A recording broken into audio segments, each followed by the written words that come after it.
हर हर महादेव। श्री शिवाय नमस्तुभ्यम। कार्तिक माह के पावन दिन चल रहे हैं और विशेष तिथियां आ गई है। ऐसे में आप सभी को आवश्यक रूप से इन सरल से कार्यों को करना है। इन उपायों को आप इस कार्तिक माह की एकादशी, दशमी, द्वादशी किसी भी दिन कर सकते हैं, कोई दिक्कत की बात नहीं है।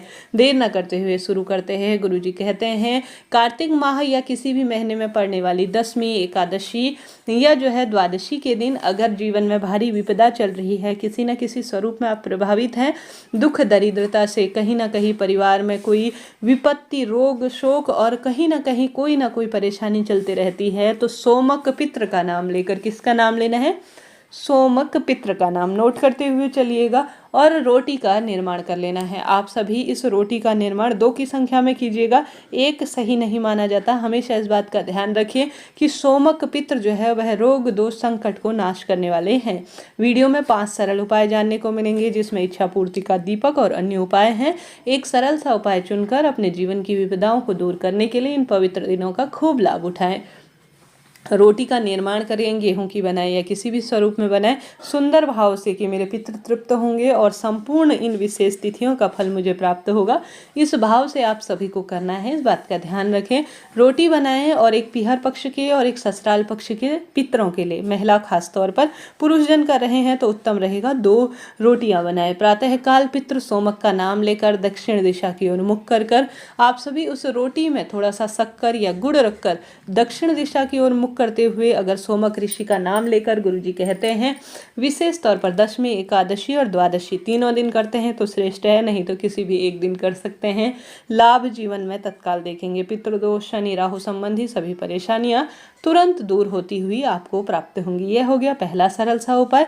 अब बात कर लेते हैं मनोकामना पूर्ति की। इच्छा पूर्ति का जो दीपक मैंने आपको बताने का जो है वादा किया है, वह इस तरह से है। आप सभी को जो विशेष तिथि है, जैसे मैंने बताया, इन दिनों अपने आप में श्री हरि विष्णु के दिन चल रहे हैं, जीवन में सब सुख प्रदान करने के लिए यह दिन है, तो आप सभी को तुलसी की लकड़ी तोड़ लेनी है। खास तौर पर यह उपाय चमत्कारी दिनों में लाख गुना लाभ देने वाला होता है। आप सभी को तुलसी की लकड़ी तोड़नी है और उसे जो है जोड़े में रखें या सामान्य एक जो है तुलसी की लकड़ी में रखें, इच्छा आपकी है। आप सभी को उसे रुई में लपेट लेना है या कच्चे सूत में भी आप सभी लपेट सकते हैं, ठीक है।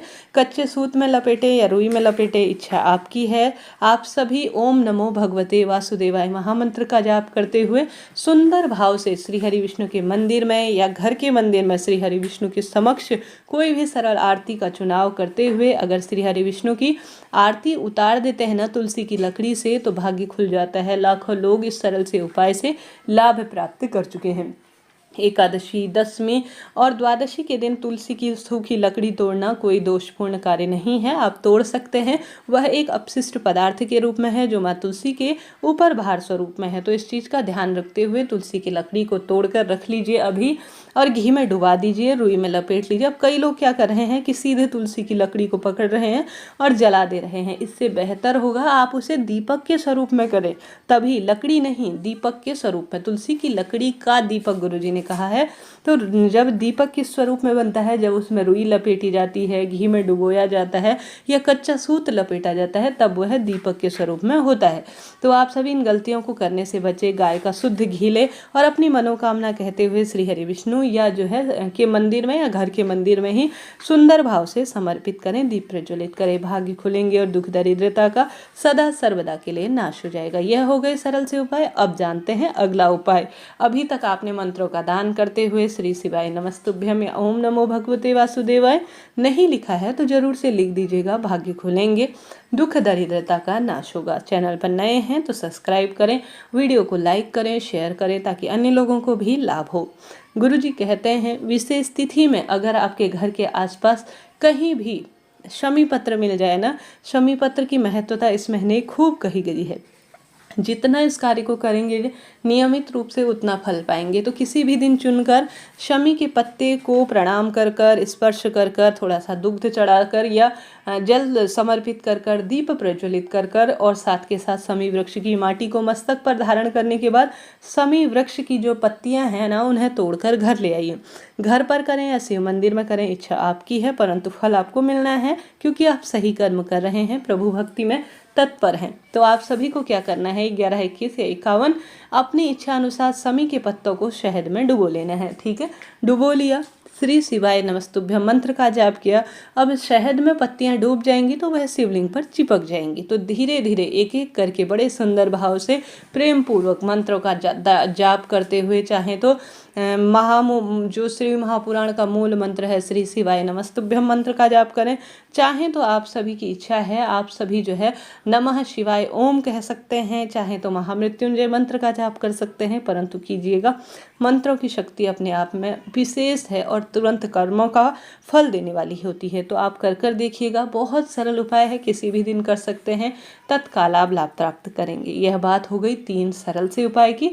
अब बात कर लेते हैं चौथे उपाय की। गुरुजी कहते हैं कार्तिक माह के पावन दिनों में अगर अभी तक आपने माता तुलसी को लाल रंग की चुन्नी समर्पित नहीं कर रखी है ना, भले ही ब्लाउज पीस समर्पित करें, भले ही चूनर समर्पित करें, परंतु आपको करना है लाल रंग की चूनर अगर माता तुलसी को जो महिला या पुरुष समर्पित कर देता है, सुंदर भाव से उड़ा देता है, वह हमेशा सौभाग्य उत्कृष्ट जीवन जीता है, संतान संबंधी कोई परेशानी नहीं आती और सदा सर्वदा माँ तुलसी माँ लक्ष्मी स्वरूप में उसके घर पर वास करती है। आपका घर ऐसा है या आप घर से दूर रहते हैं, तुलसी घर पर नहीं रख पाए हैं, तो किसी भी मंदिर में जाकर भी आप तुलसी को आवश्यक रूप से वहां पर चूनर उड़ाकर आ सकते हैं। घर पर तुलसी है तो लाल रंग की चूनर आप सभी उड़ाएं, बहुत शुभ माना जाता है। साथ ही गुरुजी कहते हैं अगर आपके संतान संबंधी परेशानी हो रही है तो आप पीले रंग का वस्त्र भी माँ तुलसी को उड़ा सकते हैं। उड़ाने के बाद थोड़े दिनों उड़ाए रखें, फिर उस जो है पीले कपड़े को लेकर अपने घर में जिसके संतान संबंधी परेशानी है